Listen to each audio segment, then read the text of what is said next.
चलें जी, part 2 start हो गया है। आ जाएं अब इस तरफ जी। एडजस्टमेंट 7 आसान एडजस्टमेंट है। NRV of opening stock is 55.2। हमने जब देखा तो हमारे सवाल के अंदर NRV दिखी पड़ी है 60। हमने कहा भाई आप सही आपको लोअर पे होना चाहिए था इन दोनों में से, और लोअर क्या है NRV, तो कॉस्ट पे नहीं छोड़ना इसको, ठीक है। 60 जी, ये नहीं बल्कि 55 पॉइंट डन हो गया जी। अब NRV लॉस जो होता है उसका असर कॉस्ट ऑफ सेल पे और फिर अल्टीमेटली प्रॉफिट पे पड़ता ही है ना, ठीक है ना। अब ये आपने लॉस की भी एंट्री करनी है। आपने क्लोजिंग ओपनिंग को जब एडजस्ट करना है ना NRV की फिगर से, यानी कि आप इसको उठा के किस पे ले आए हो, NRV पे।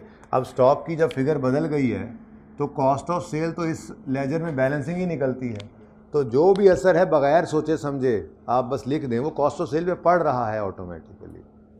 जैसे अगर आपका 60 ही होता ओपनिंग स्टॉक तो कॉस्ट ऑफ सेल जो है वो कुछ और आती।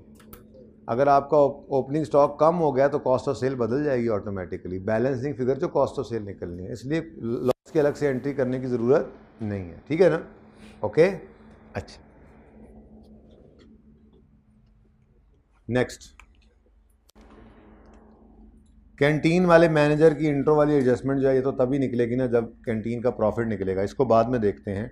हमारे पास अब रह सिर्फ क्या गया है, इंश्योरेंस वाली एडजस्टमेंट। तो इसको बच्चों ज़रा आपने इतना पढ़ना है जितना मैं आपके सामने रख रहा हूँ। पिछली क्लास में भी ना बच्चों ने अगली भी पढ़नी शुरू कर दी थी, एक दो बच्चों ने ही पढ़नी होती है, आपको पता है जी। Insurance premium paid during the year covers the period 1 October to 30 September. Insurance premium paid during the year, insurance premium paid, और साथ ही आगे क्या कह रहा है, ड्यूरिंग द ईयर।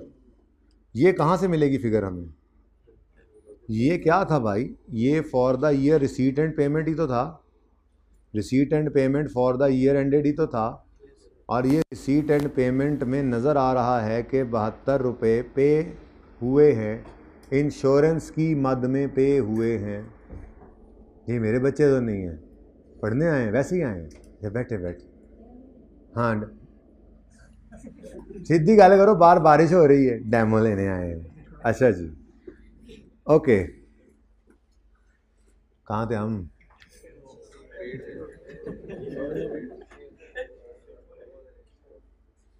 इनको समझा लो, तुम चुप। अच्छा जी, इंश्योरेंस प्रीमियम आखिरी एडजस्टमेंट है। Insurance premium paid during the year covers period from 1 October to 30 September. 13 हमारा साल कब खत्म हो रहा है, 31 दिसंबर 12 पे। अक्टूबर नवंबर दिसंबर हमारे साल में एक्सपेंस बन जाएंगे, और अगले 9 महीने प्री पेमेंट है, लाइबिलिटी होती है ना प्री पेमेंट। अच्छा अच्छा, मैंने कहा भूल तो नहीं कि कहीं एक्रूवल। तो क्लोजिंग में प्री पेड आ रहा है जी। अब वो निकलेगा कैसे, हमने कहा जी ये जो ड्यूरिंग द ईयर 72 है ना, वो ये साल का है सही, वो क्या कह रहा है, वो तो बता जो रहा है, ये प्रीमियम कवर कर रहा है 1 अक्टूबर 12 से 31 दिसंबर 13। अच्छा, प्रीमियम वैसे ही एनुअल होता है इंश्योरेंस का, कोई अब नॉर्मेलिटी होगी ना, बताएंगे वो कैसे। मिसाल के तौर पे मैंने आपको बताया था कि इंश्योरेंस वाले चलते हैं अपने ईयर एंड के हिसाब से, ठीक है ना। इंश्योरेंस वालों को अपने ईयर का एहसास होता है, क्योंकि उनके हज़ारों लाखों कस्टमर्स हैं। अगर हर कस्टमर का अपना ईयर एंड हो सकता है। अगर बच्चे जो है वो, यार ये बच्चे कहाँ से आए जा रहे हैं, क्यों बंद हो गया है, अच्छा यार एक मिनट यार, चुप करो यार, मेरा रटा भूल जाता है, मैं चुप करो चुप। मैं क्या कह रहा हूँ, हाँ मैं कह रहा था कि इंश्योरेंस वाले चलते हैं अपने साल के हिसाब से, ठीक है ना। अब इंश्योरेंस का ईयर एंड होगा 1 अक्टूबर से 30 सितंबर। अब उनका कोई क्लाइंट आएगा, उसका 30 जून ईयर एंड होगा, कुछ किसी का 31 मार्च होगा, किसी का 31 दिसंबर होगा, उन्होंने उनको नहीं देखना, अपने साल को देखना होता है। अब मिसाल के तौर पे मैंने आपको कहा था, जब पहली बार हम इंश्योरेंस वालों के पास जाते हैं तो लेट से हम गए इस साल में 1 मार्च को, लेट से ऐसा है नहीं, लेकिन लेट से हम गए 1 मार्च को, तो इंश्योरेंस वालों को हमने कहा भाईजान हमें प्रीमियम दे दें, साल का प्रीमियम ले लें और हमें इंश्योरेंस दे दें। उन्होंने कहा भाईजान साल सूल कोई नहीं है, 1 मार्च का है ना, मार्च अप्रैल मई जून जुलाई अगस्त सितंबर, कितने 7 महीने, इसके पैसे ये दे दो, पूरे साल के ना दो, फिर 1 अक्टूबर से आपका सालाना प्रीमियम शुरू कर देंगे।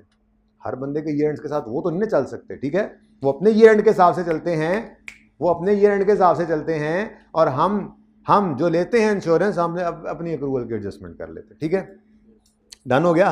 अच्छा चलें वापस आए, insurance premium paid during the year, अभी तो मैंने अगली बात ही छुपाई हुई है। अब नॉर्मेलिटी अगर होगी तो सवाल बताएगा कि पहले 9 महीनों का क्या करना है, ठीक है ना।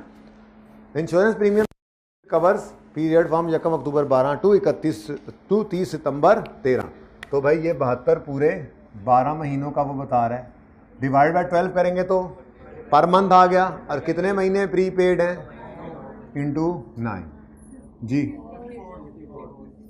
54, किधर गया 54 बोलते हो ना आप पठान लोग, 54 नहीं सर, हम तो 54 बोलते हैं, अभी हम 54 वाले हो गए। अच्छा नेक्स्ट, क्लोजिंग निकल आया। अब अगर सवाल चुप है, अगर ये एडजस्टमेंट आगे है ही नहीं, सुनो, अगर ये एडजस्टमेंट आगे है ही नहीं तो ओपनिंग 0 लेना है, खुद से तो कुछ अज्यूम नहीं करना, ठीक है। ये भी हो सकता है सवाल कहे कि पहले सिर्फ 9 महीनों का प्रीमियम इतना है, तो वो भी आप फिर पेड में समझेंगे, वो तो फिर एडजस्टमेंट डिफरेंट हो जाएगी ना। लेकिन हमारी एडजस्टमेंट का जब पर्दा उठाया गया तो जवाब आया, कबूल है नहीं, चुप कर सवाल कहाँ गया यार। The premium for previous year amounted to 48, पिछले साल का premium for the previous year, पूरे पिछले साल का प्रीमियम कितना था 48। इसका मतलब ये अरेंजमेंट पहले से भी चली आ रही है, इसका मतलब पिछले साल भी 1 अक्टूबर को साल के 48 पे किए होंगे और 3 महीने एक्सपेंस बने होंगे, और पिछले साल के क्लोजिंग पर भी 9 महीने प्रीपेड बने होंगे, और ओपनिंग में भी वो प्रीपेड आ रहा है। तो ओपनिंग पड़ी पेड कितना था जी 48 डिवाइड बाय 12 इंटू 9, ये पिछले साल का क्लोजिंग है, इस साल ओपनिंग बना, और अभी यहां से क्या आएगा एक्सपेंस जो जाएगा। Oh no, adjustments are over. Intro वाली एडजस्टमेंट तो आपने बाद में करनी है ना, जब निकल आएगा प्रॉफिट, ठीक है जी। शुरू करें। Blue blue blue blue blue Rashid कौन है? सारे अदनान साहब के सारे रशीद हैं जी।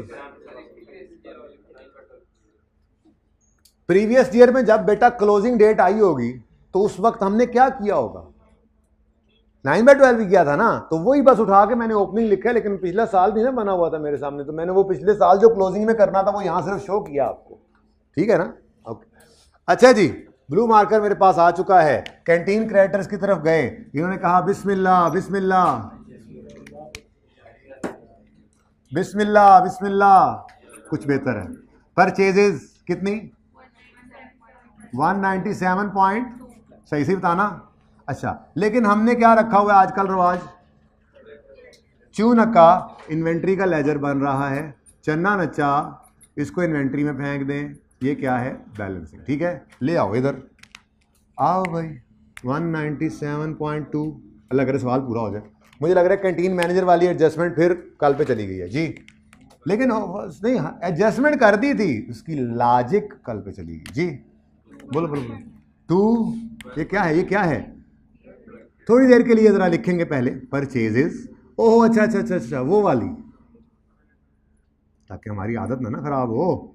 ये वर्किंग नंबर, इससे पहले कि अब्दुल्ला कहे यहाँ क्यों बैलेंसिंग लिखा है आपने, 2 दिन इसने मुझे टोका है, मैं तो अब जिंदगी भर नहीं भूलूंगा ये, ठीक है। इसीलिए मैं भी आपको टोक देता हूँ ताकि आप भी ना भूलें, ठीक है जी। बोलें 212 पॉइंट जी, ये क्या है, मुझे तो कॉस्ट ऑफ सेल सा लग रहा है।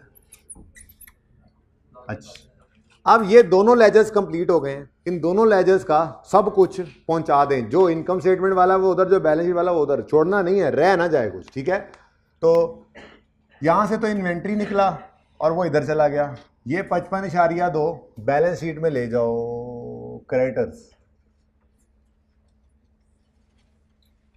कितना 55.2, ठीक है, डन। इन्वेंट्री कैंटीन की कॉस्ट ऑफ सेल उधर ना ले जाना, यहां पे लेके आओ 212.9 जी, 118.5 जी। तो एक मिनट, ये चला गया ना उधर, वो ऐसे ही आपने आगे मुझे लिखवाया है, पहले तो इसको तो पहुंचाते आप, ये क्लोजिंग स्टॉक है, एसेट है, बोलो इन्वेंट्री के, देखो ये मुफ्त के नंबर हैं, ये मिस नहीं कर देने हमने, सिर्फ क्लोजिंग उठा के यहाँ लिखना है, मतलब वैसे सवाल में गिवन था, यानी ये नंबर सवाल में पड़े होते हैं, कुछ भी ना आता हो तो। कॉट रेड हैंडेड, और तुम सहूलतकार तो हो, बोलते नहीं हो तो सुनते तो हो उसकी बात, इसी वजह से तो वो बोलता है, कल के बाद तुमने भी यहाँ नहीं बैठना, ठीक है। मैं पहले बता रहा हूँ, अगर मुझे यहाँ बैठे हुए नजर आए तो मैंने क्लास से निकालना है, इधर नहीं, मैं बताऊंगा किधर, तुमने उधर खड़े होना है बाहर और मुझसे पूछना है सर किधर बैठना है, जरा बताएं। हाँ हाँ, अब्दुल्ला याद करवाएगा, तुम खुद टाइम पे कभी आए नहीं, तुम मुझे कभी याद कराओ, सारा कुछ पहले हो चुका होना है, जो भी होना है। ओके, वापस आए, सवाल खत्म करना है, क्या था, हाँ इन्वेंट्री 39.5, ओके, अब ये निकाल दो 39.6। अच्छा बच्चों, ये है नेट प्रॉफिट बिफोर बोनस, ठीक है, इसमें से हमने लेस करना होता है बोनस, यानी एक्सपेंस है ना वो भी, तो फिर नेट प्रॉफिट आता होता है आफ्टर बोनस। मैं इसको इसलिए पहले डिस्कस कर रहा हूँ, मुझे नहीं लग रहा, शायद बच भी जाए 5 मिनट, लेकिन मुझे नहीं लग रहा बचेंगे, कल पे कर लेंगे, कोई मसला नहीं, सवाल तो कर लेना, फॉर्मूला बता देता हूँ क्या होता है, बाकी इसकी लॉजिक फिर किसी वक्त सही कर लेंगे। अगर सवाल में उसने ये लिखा होता कि manager is entitled to a bonus equal to 20% of canteen profits before charging this bonus, तो फिर तो आसान था, जिंदगी आसान थी, फिर तो इस पे 39.6 को यहाँ रखते, 20% लगाते, यहाँ बोनस आता, उसको लेस करते, और फिर ये नेट प्रॉफिट आता, और फिर कहानी खत्म हो जाती।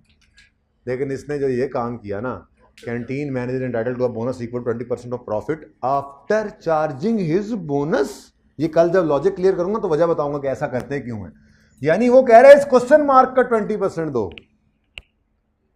समझ आइए बात की, प्रॉब्लम समझ आ गई है। अब फिलहाल तो मैं लगा रहा हूं फॉर्मूला ताकि सवाल पूरा हो जाए, जो फॉर्मूला आपको वैसे भी याद करवाना है, लॉजिक देने के बाद मैंने कहना है फॉर्मूला याद करो। फॉर्मूला क्या है, पकड़ो जो प्रॉफिट अवेलेबल है, जाहिर है प्रॉफिट बिफोर बोनस, उसको मल्टीप्लाई करो 20% यानी बोनस परसेंटेज से, डिवाइड करना होता है 100 प्लस बोनस परसेंटेज यानी 120 से। अब ये तो याद करना है, जाहिर है मैं किसी वक्त लिखूंगा, या आपने लिख लिया होगा मुझे पता है, ठीक है, मैं भी बोलूंगा फिर लिख लेंगे आप लोग, ये याद कर लेना, पर्चे में यही वाली याद को इस्तेमाल करना है। हाँ लॉजिक हम ज़रूर क्लियर करेंगे, आज लग गए को 5 मिनट तो फिर कर देंगे, वरना कल सही परसों सही कर लेंगे, ठीक है, पर्चा तो पास करें ना, ठीक है। अब बिफोर बोनस कितना है जी, प्रॉफिट, तो हमने क्या करना है, पकड़ना है प्रॉफिट बिफोर बोनस को, उसको मल्टीप्लाई करना है बोनस परसेंटेज, डिवाइड करना है 100 प्लस बोनस परसेंटेज से।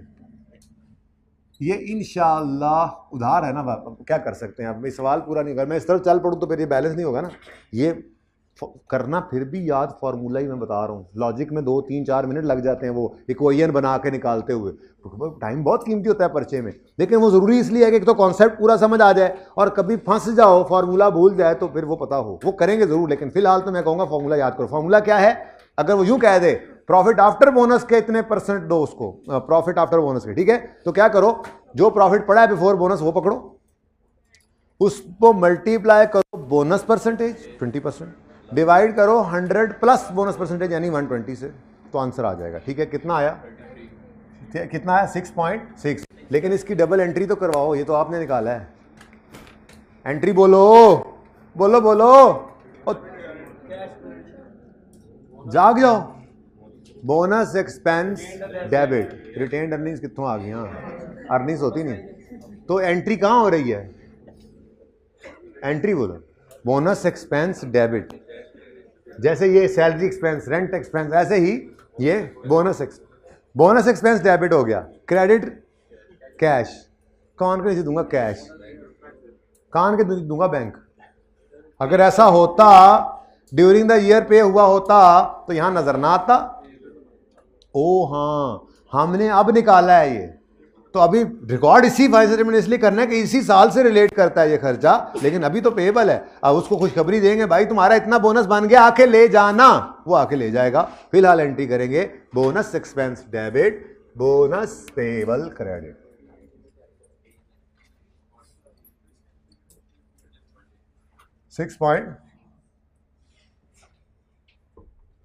ठीक है, हाँ कर दो। इसमें रिक्वायरमेंट ए में मैंने निकाला है ये इस तरह से, कैलकुलेशन जो वहाँ हुई पड़ी है। ठीक है, डन जी। अब ये भी निकल आया 33 रुपया लेंगे। इन्ने खज्जल हो यहाँ से भाई, 33 रुपये नहीं, असल नंबर हैं जो हमें हर जगह मिल रहे थे वहाँ पे। ठीक है, किसी का फॉर एग्जाम्पल एक बात बताता हूँ, किसी का यहाँ पे कुछ गलत होने से ये प्रॉफिट गलत निकल आया, ठीक है ना, तो उसका वो नंबर वहाँ कट चुका था। उसने ये फार्मूला सही लगाया तो उसको इसके नंबर मिलेंगे। सादा बात, अकाउंटिंग है, डरा मत करो, सवाल करते रहा करो जी। आए क्या सब बता दो, इधर क्या है? आए क्या, किसने मारा इसको? Net profit from, after bonus लिख लेना, फ्रॉम ट्रेडिंग लिख लो या कैंटीन लिख लो। वर्किंग नहीं, सॉरी, रिक्वायरमेंट ए 33। ठीक है जी, आगे आओ। टेलीफोन एक्सपेंस का लेजर, एक्सपेंस ही दे रहा है, सब्सक्रिप्शन रह गया, सॉरी इनकम का लेजर है, सब्सक्रिप्शन। ये मेरे दोस्त, ये जैसे सैलरी एक्सपेंस डेबिट किया था। अच्छा चलना आगे में, इजाजत है?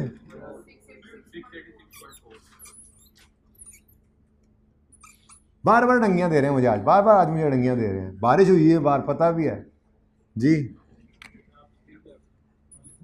सब्सक्रिप्शन इनकम, सिर्फ इनकम ही लिख देता हूँ, वो जो इनकम एक्सपेंडिचर में जानी है आजकल जी। सब्सक्रिप्शन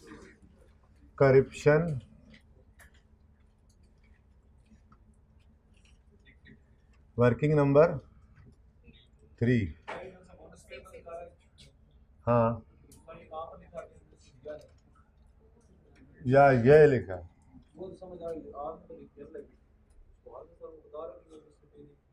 सवाल में उसने कहा है वो एंटाइटल्ड है प्रॉफिट के 20% का। जब प्रॉफिट निकाला हमने तो उस पर 20% लगा के वो निकाल लिए, जैसे भी निकाला। अब ये 6.6 अगर पे हो गया तो रिसीटेंट पेमेंट में होता, और अगर पेएबल होता तो उसके बैलेंसेस में आ रहा होता। नहीं था, हमने उसने कहा कि एंटाइटल्ड है, यूँ समझ लो ना कि साल एंड हुआ, प्रॉफिट एंड लॉस बना, प्रॉफिट निकला, फिर ही बोनस निकलना था, तो वो हमने खुद सारा कुछ करके ये प्रॉफिट निकाल के फिर उसका बोनस निकालना था। ठीक है, अच्छे तुमने सक्सेसफुली वो टाइम ज़ाया किया जिसमें मैंने ये समझाना था। अच्छा जस्ट जोकिंग जी, मिशन अकम्प्लिश्ड। ठीक है जी, रिस्पेक्ट जी। बोले एक्सपेंस, ओ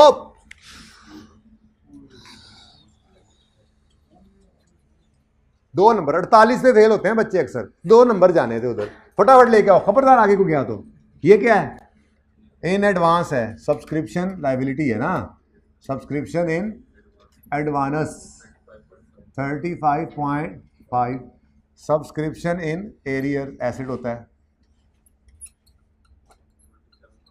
27 ओके। कहाँ थे हम? यहां थे, यहां से गुजर भी गए। अच्छा एक्सपेंस बैलेंसिंग 31 पॉइंट, अच्छा ऐसे ही बोलना 21 के, मुझे 31 ही लगे, 21.7। अच्छा अब ये एक्सपेंस जाएगा इधर telephone expense, working number 21.7, sorry 27.1 लिखने लगा था और क्या कर रहा हूँ, 21 पॉइंट, ये एक्सपेंस आ गया। और अगले मुफ्त के नंबर छोड़ने वालों ध्यान करो, ध्यान, ये telephone expense payable, English is not coming fast, okay. ये सवाल में गिवन था 5 पॉइंट। कंपटीशन एक्सपेंस के लहजे से मिला एक्सपेंस, हाँ 13.3, ये 13.3 कंपटीशन एक्सपेंस है। ये इधर जाके डेबिट होने लगा था कि उधर से आवाज आई, भाईयान हेलो इधर आओ। हमने कहा अच्छा आ रहे हैं, इधर आओ, इधर डेबिट हो तो कितना। अब ये 13.3 जो है, इसके बारे में बताओ एग्जामिनर को कि ये वर्किंग नंबर 5 से आया, ठीक है ना, एडजस्टमेंट से होके आ गया, कोई मसला नहीं, ठीक है। तो ये कंपटीशन इनकम आ गई हमारी 33.3। लेकिन ये जो मुफ्त के नंबर छोड़ने वाले जा रहे हैं कहीं 3.9 कंपटीशन एक्सपेंस पेएबल, यहाँ से मैंने ना सवाल पता नहीं शायद बैलेंसिंग भी देख रहे हैं, कोई चीज़ रह गई थी अगर पहली क्लास में, तो यहाँ में वैसे तो सारे लेक्चर ही जाना है आज, लेकिन पार्ट 2 मेरे ख्याल में बच्चों को मैसेज करा दूंगा सुबह वालों को कि सिर्फ वही काफ़ी है उनके लिए जी। 3.9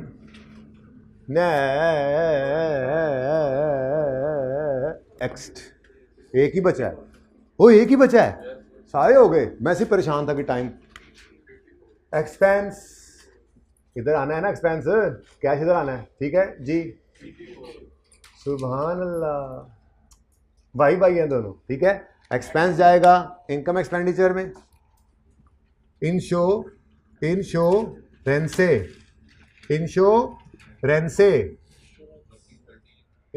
होता है अब्दुल्ला 30 बोल 54 और स्पीडें चेक करो मेरी, प्रीपेड इंश्योरेंस,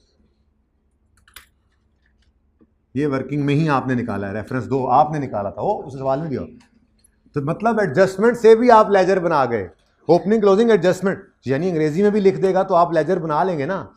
तो बिल्कुल लाइन का बैगर नहीं बने रहना कि जी नहीं ओपनिंग क्लोजिंग होंगे, लकीर का फकीर नहीं बना रहना, ओपनिंग क्लोजिंग होंगे तो हम लेजर बनाएंगे। सर सवाल में ओपनिंग क्लोजिंग ही नहीं थे, हमसे पर्ची में सवाल हुआ ही नहीं।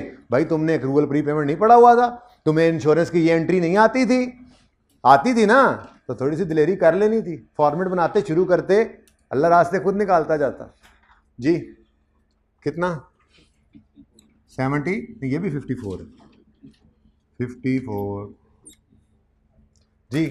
कुछ रह तो नहीं गया है जी, अल्लाह करे ऐसा ही हो। शुरू करो जी फिर।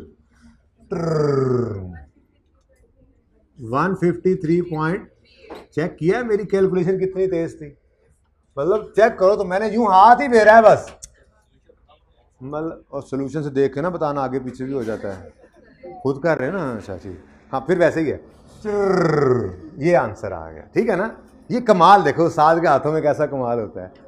घर मुझे सवाल करना पड़ जाए ना, अब तो पढ़ा के ना, घर में सवाल करना पड़ जाए तो मुझे मौत पड़ जाती है, क्यों। अच्छा जी चलें, तो जी बेटा इवेंट एक्सपेंस बेटा इधर से जो नेट कर दिए, बात सुने ना, मैंने उस वक्त यही कहा था, ये एक्सपेंस, ये 86 की यहाँ इनकम, ये 47 का यहाँ एक्सपेंस, एक तो ये हो सकता था, या हमने कहा इनको अलग अलग नहीं शो करो, बल्कि 47 के एक्सपेंस को यहाँ से उठाओ, यहाँ जे जाकर नेट करके नेट इनकम शो कर दो, तो ये हुआ पड़ा, ठीक है। हाँ बैलेंसिंग फिगर को इनकम में क्यों ले गए, क्योंकि इनकम के लेजर में इस तरफ कैश होता है और इस तरफ इनकम होती है, तो ये सब्सक्रिप्शन के लेजर में इनकम निकली है बेटा। इनकम इस अकाउंट में डेबिट हो रही है, इनकम एक्सपेंडिचर तो क्रेडिट ही कर रही है ना, और ये इनकम का लेजर, इनकम का लेजर भूल गए हो, कल भी रिवाइज कराया, परसों भी, आपने नहीं बताना, उसका वकील ना बनो, लेट हिम आस्क, कोई मसला नहीं, हमें इधर ही खैर है। सवाल ही बैलेंस ना होगा, कल कर लेंगे, ठीक है। इनकम का लेजर है सिंपल, क्लास के बाद देख लेते हैं, ठीक है जी। 153.38, इतनी आसान बात है ना, अभी तुम्हें हासा आ जाना है सर पता नहीं मेरे दिमाग को क्या हुआ था, ये तो कई बार देखी हुई बात है। ओके नाउ क्या रह गया? Oh no, the only remaining hurdle is now your best friend opening general fund. Okay अब red marker, red marker, red marker, marker निकालोगे। ओ हाथ पाँव यार, एक चाहिए था जी, गुस्सा चेक किया भाई का फिर। और सबसे पहला ओपनिंग तो लिख लिया हमने, देखो पहले ही लिख लिया, ठीक है ना। अब मिस होने का डर नहीं, वैसे जिन्हीं के बार में बोल देना ना, मिस होने का डर तो रहता ही नहीं है वैसे, फिर ये नहीं मिस होता और सब भी हो जाए तो खैर, लेकिन कोई बात नहीं, शुरू करते हैं जी। ये पहले ज़रा निशान लगा लें, ये क्रेडिटर यानी कि लायबिलिटी है, ये एसेट है, ये एसेट भी है, लायबिलिटी है, एसेट नहीं है, लायबिलिटी है, लायबिलिटी है, asset liability, asset liability, like liability है ना, कंडक्शन इज लाइक लायबिलिटी, ठीक है। एसेट लायबिलिटी, इसका कुछ नहीं है ओपनिंग, कहाँ गया एसेट। अच्छा अच्छा, अब ये सारे इंश्योरेंस वाला, ओ माय गॉड देखा, एसेट। अब कैलकुलेटर पे ये सारे लिखने हैं, पर मेरे पास यहां इतनी जगह नहीं है। अब लोग कैलकुलेटर हाथ में कर लो जल्दी से, मैं बोलता हूं लिख लो घर पे, इस ब्रैकेट को पूरा कर लेना। ओके ठहर जा, 4-1 कैलकुलेटर पे लिखो, प्लस पहले लिखना, प्लस जान के लिखना, हालांकि फर्क नहीं पड़ता, लिखो प्लस 157.8। सब बच्चों के हाथ में कैलकुलेटर होने चाहिए। -71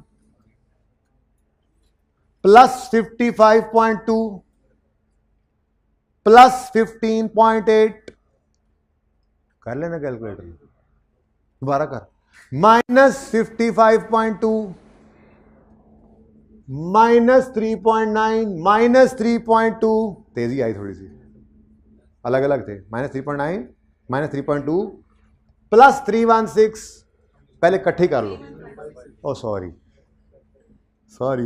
प्लस 3156 प्लस 552 प्लस 1262, डन, -214 -166 -542, वो फिर वो रह गया जी, प्लस 36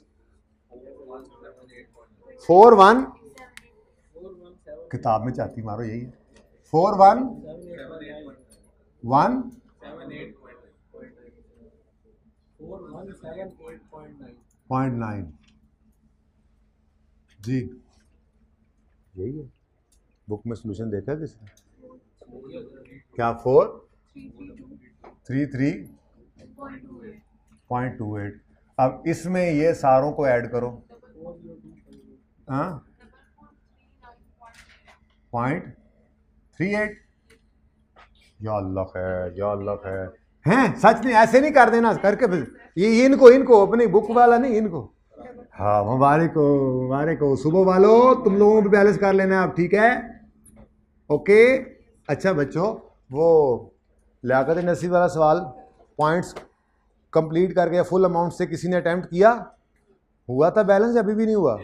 हो गया था, थोड़ा सा था फर्क, चलो देख लेते हैं। उसको बुक से मैच किया था, किस एडजस्टमेंट में मसला है, वो मैच करके मेरे पास आओ और मुझे बताओ, ठीक है जी। अब होमवर्क का सवाल देख लें जी। यूनिवर्सल वाले में इंशाल्लाह मसला रहेगा तब तक, इंशाल्लाह तब तक मसला रहेगा जब तक हम डिस्कस नहीं करेंगे, और वो हम इंशाल्लाह लाजमी करेंगे, अनलेस के ज़िंदगी मौत का पता नहीं। तो फिर किसी और को कह देना कि वो कह के गया था कि मैं करना है डिस्कस, तो आप करें, आपकी जिम्मेदारी भी बनती है, ठीक है ना। अच्छा कर देंगे इंशाल्लाह, कर देंगे, ठीक है। तो आपको होता है पहले दो दिन मैं थोड़ा सा ना मोहतात हो जाता हूँ नए टॉपिक में, उसके बाद फिर मैं पर पुर्जे निकालता हूँ, पिछला वो रहता है चलो आज ये कर लेते हैं, आज एक्स्ट्रा, ठीक है ना। थोड़ा सा सेंसिटिव टाइम होता है ना ये। अच्छा सुने यार, एक सवाल है, कल ना संडे आ गया है, तो 2 सवाल आपको मैं होमवर्क में दे रहा हूँ।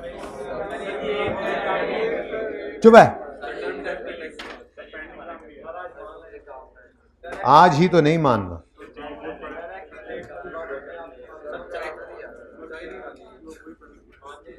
गुस्सा चेक करो मेरा। हाँ ट्रायल भी है, देखता हूँ मैं कौन इंट्रो सही करके आया है, देखता हूँ मैं, सारा ट्रायल मुझे खुद समझाना पड़ेगा। I know from past. यार कोई वो फिर ट्रायल है, ओए होए होए होए, यानी कि ट्रायल से जान नहीं छूट रही हमारी। अच्छा चलो ऐसा करो, ऐसा करो, आपने ना कैश फ्लो के सवालों को भी करना है, इसलिए एक ही सवाल दे देता हूँ, ठीक है, दो नहीं देता, लेकिन फिर वो सवाल ज़रा हैवी होगा, ठीक है। इसके अंदर साइंस पता है क्या है, बहुत बहुत खूबसूरत सवाल है ये। वो सवाल है जो आपको तैयार करेगा ऐसे काम, सी व्यू पे जाने के लिए नहीं, ऐसे मामलात, मराहिल, मसाइल की तरह के लिए जो आपको पेश आ सकते हैं जब ओपनिंग क्लोजिंग सवाल में गिवन ना हो। आपको ये रिसीट पेमेंट अकाउंट अवेलेबल है, बड़ा इंपॉर्टेंट सवाल है, मैं कहता हूँ बहुत इंपॉर्टेंट सवाल है ये, ठीक है। ये रिसीट पेमेंट आपको अवेलेबल है, ऐसा सवाल है कि आप यूँ समझें सरप्राइज है आपके लिए। नीचे एक भी ओपनिंग क्लोजिंग गिवन नहीं है। अब इन एडजस्टमेंट्स को पढ़ना है, इनसे निकालना है ओपनिंग क्लोजिंग को। जैसे मिसाल के तौर पे rent for the 3 years was paid in advance on यकम फरवरी 15। अब ये इसी साल में शुरू हो रहा है, इसका ओपनिंग जीरो, सबका ओपनिंग जीरो होना था वैसे बाय द वे, ठीक है ना, क्योंकि ये हमने क्लब ही इसी साल में स्टार्ट किया है।